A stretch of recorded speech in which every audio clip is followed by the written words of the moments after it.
গণঅভ্যুত্থানের শক্তি পুরনো রাজনৈতিক বন্দোবস্তের সঙ্গে আপোস করেছে, তাই নতুন করে যাত্রা শুরু করেছে রাজনৈতিক platform network for people's action NPA. উদ্বোধনী সম্মেলনে ঘোষণা করা হয় কেন্দ্রীয় কাউন্সিল সদস্যদের নাম।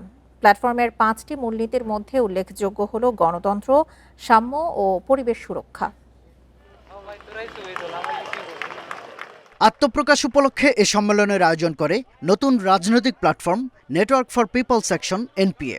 শুক্রবার বিকেলে সম্মেলনটি শুরু হয় কেন্দ্রীয় শহীদ মিনারে। জাতীয় সঙ্গীতের মধ্য দিয়ে শুরু হয় সম্মেলনের কাজ। এরপর উদ্বোধনী বক্তব্য দেন সংগঠক অনিক রায়। প্রায় 1 বছর আগে প্ল্যাটফর্মটির কাজ শুরু হলেও নতুন করে যাত্রার কারণ জানান তিনি। আমরা অনেক দ্রুত করে কিছু করে ফেলতে চাই না, খুব কম সময়ের মধ্যে আমরা অনেক কিছু জয় করতে চাই না, কারণ আমরা জানি আমাদের এই লড়াই দীর্ঘ এবং আমরা জানি আমাদের এই সংগ্রামী বাংলাদেশের ভবিষ্যৎ এবং আমরাই বাংলাদেশের এই ভবিষ্যৎ নির্মাণ করব।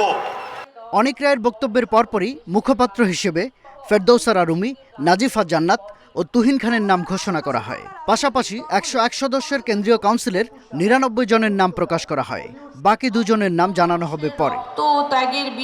মুখপাত্রদের পাঠ করা খসড়া ঘোষণাপত্রে চলমান রাজনৈতিক পরিস্থিতি নিয়ে উদ্বেগ প্রকাশ করা হয়। উঠে আসে প্ল্যাটফর্মের লক্ষ্য উদ্দেশ্য।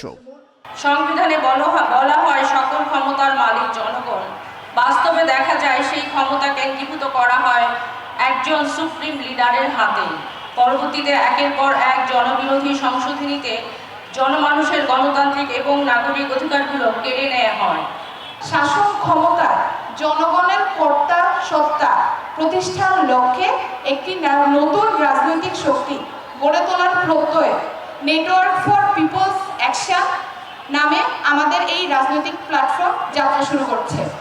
দল, মত, ধর্ম, বর্ণ নির্বিশেষে সবাইকে এই প্ল্যাটফর্মে যোগ দেওয়ার আহ্বান জানান সংগঠকরা। এনপিএ এখনো কোনো রাজনৈতিক দল নয়, কোনো কমিটিও করা হয়নি। আগামী সপ্তাহে সংবাদ সম্মেলনে পরবর্তী কর্মসূচি জানানো হবে। নতুন রাজনৈতিক পরিসর। শাহাদাত স্বপন, ইন্ডিপেন্ডেন্ট নিউজ, ঢাকা।